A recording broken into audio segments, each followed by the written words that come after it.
Hi there, I'm Andrew Dunbar. I'm the scheme manager for the Wamaran Irrigation Scheme. My role on site is to make sure that we provide a safe delivery of the project for Pensar for our client Unity Water. One of the key aspects of my role is to make sure that I pull together our suppliers, subcontractors and stakeholders with our internal Pensar team to make sure that we deliver successful outcomes for each one of those groups.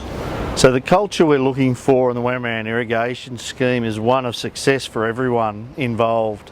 To do this, we need to understand what good looks like, and you'll hear that comment a number of times, and what good looks like is going to be different to each person. So with this collaborative approach, we can actually deliver on all of our key performance areas on the project, which includes the quality, safety, environment of the project, and then together we can actually deliver success for both Unity Water, our client, and ourselves individually as both individual people and individual as our companies. One of the key aspects of the project and delivering a safe project is awareness of hazards.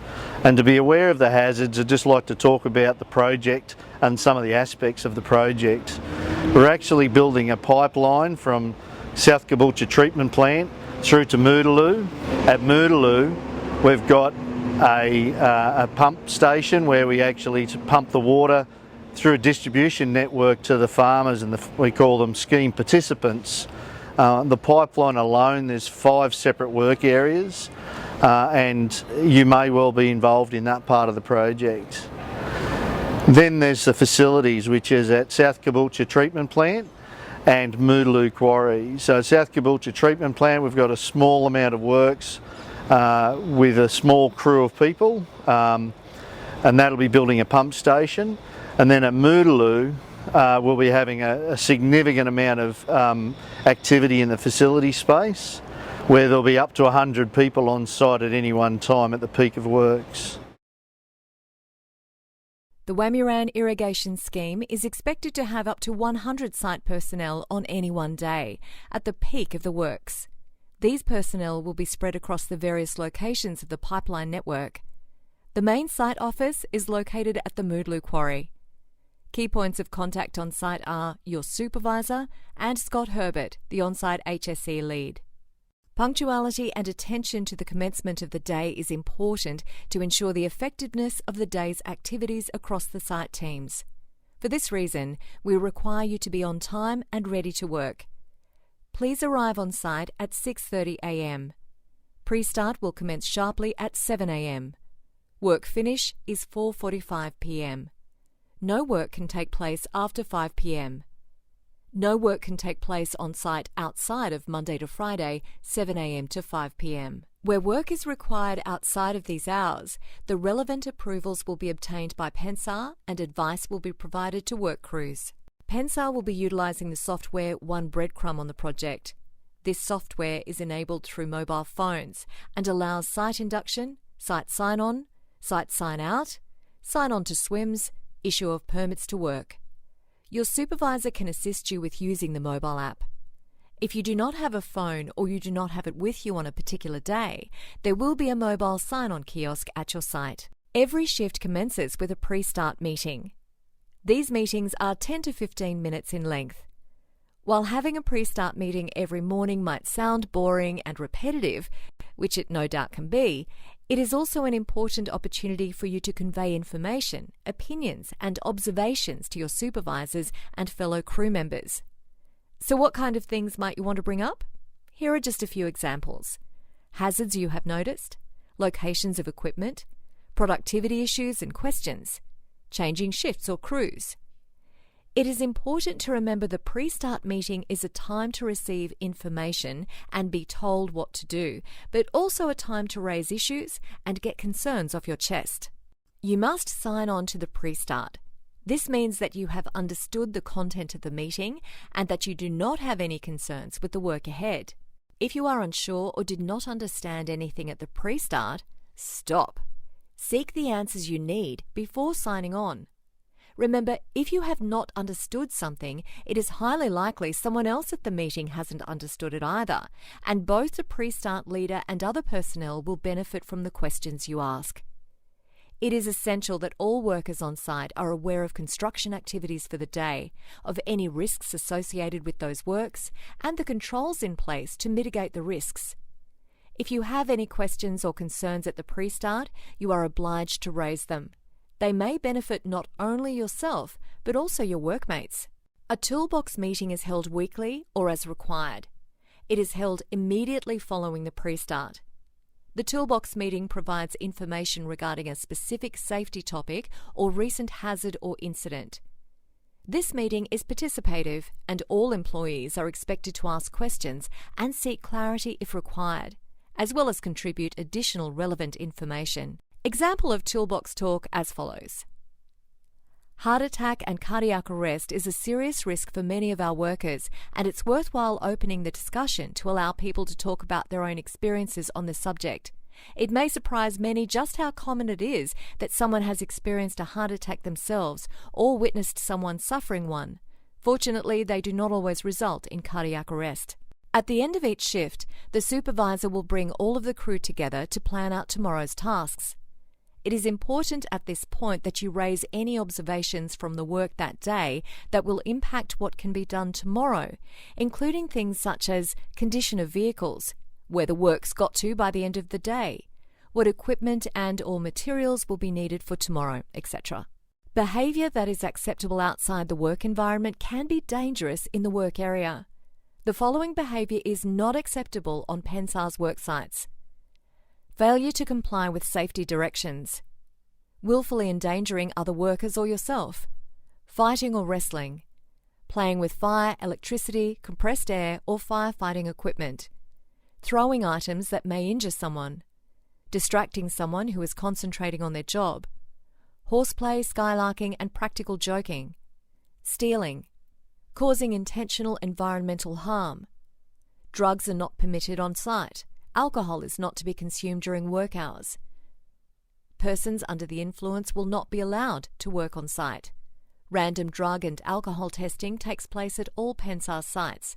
Working under the influence of drugs or alcohol in the case of PENSAR staff will result in removal from site and disciplinary action in accordance with the PENSAR Fitness for Work procedure. PENSAR does not tolerate workplace bullying in any form. If you feel you have been treated unreasonably, bullied in any way, you are encouraged to contact the HESQ manager immediately. Personal protective equipment, PPE, must be worn at all times. Site and work areas to be kept clean and tidy. All trip and slip hazards must be removed immediately, and any rubbish must be placed in the relevant area at the end of the working day. The site compounds and the perimeter of the site must be kept clean and tidy at all times. Sites are visible to the public and our clients. PENSAR expects that these areas will meet PENSAR's professional expectation.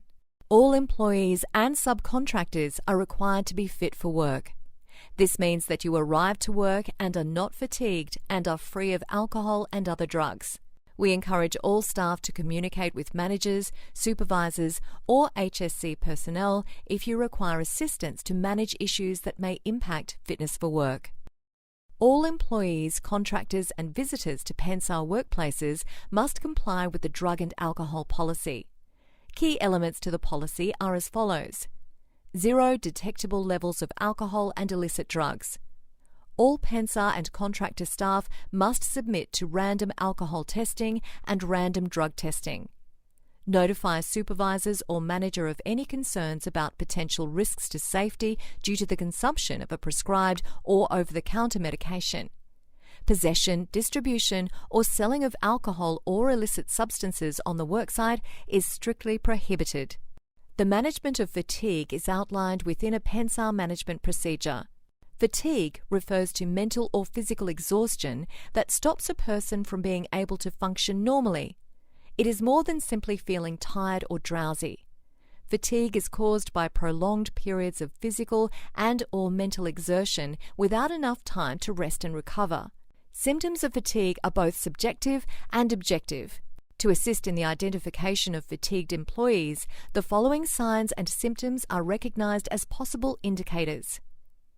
Difficulty in concentration, feelings of lethargy and tiredness, impaired recollections of timing and events, poor judgment and delayed reaction times, reduced capacity for effective interpersonal communication, physical and emotional duress experienced when engaging in physically demanding work activities, reduced hand-eye coordination, reduced visual perception, loss of motivation, short periods of involuntary sleep, microsleeps, uncontrollable yawning and blinking, bloodshot and droopy eyes, decline in both physical and mental performance, increased employee absenteeism.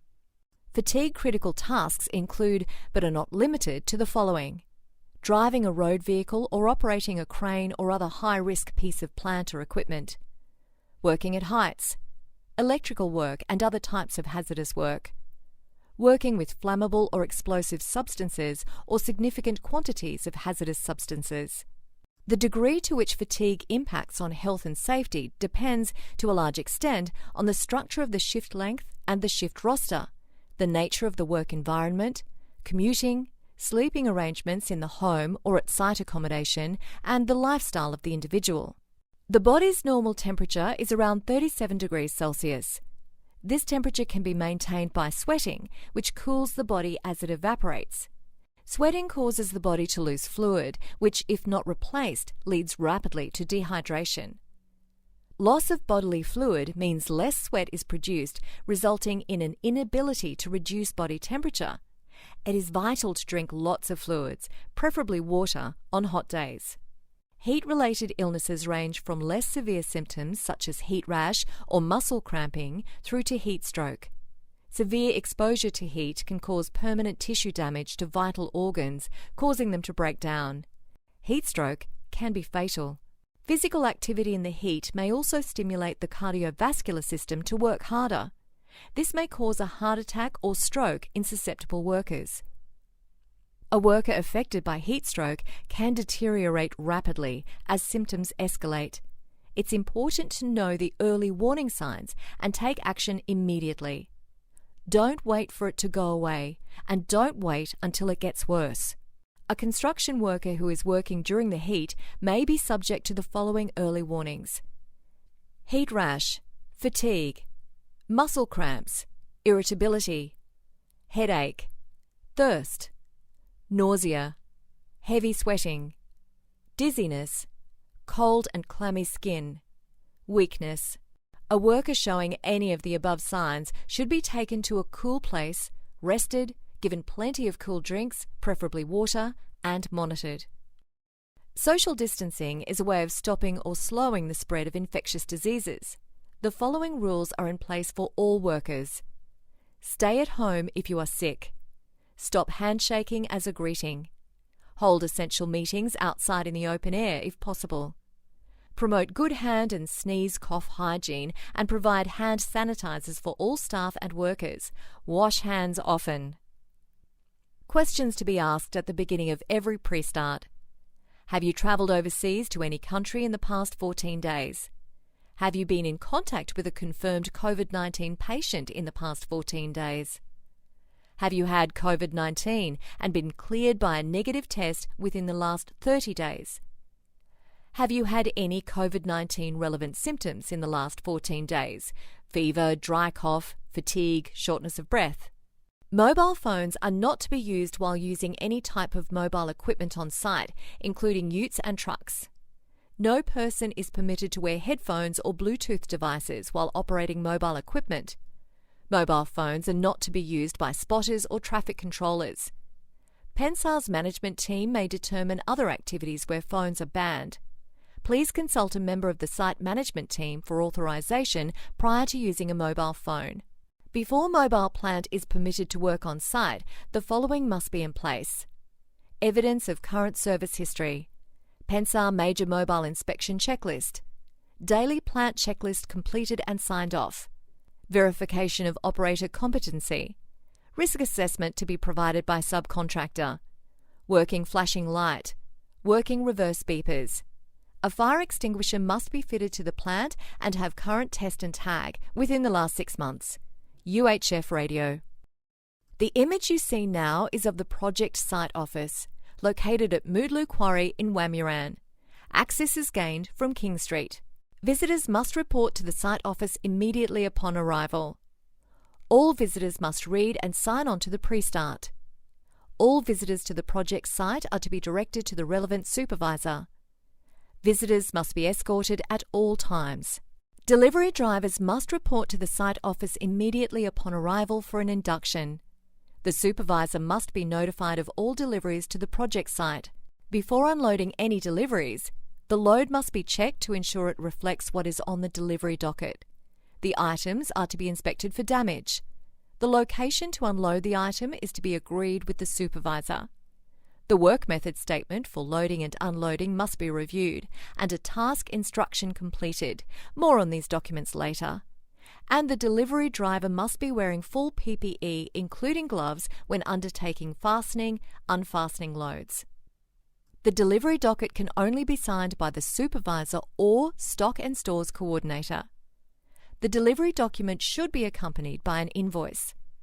Delivery dockets and any accompanying invoices must be returned to the purchasing officer in the site office. It is imperative to the success of the project that our engagement with stakeholders and the public is of the best standard.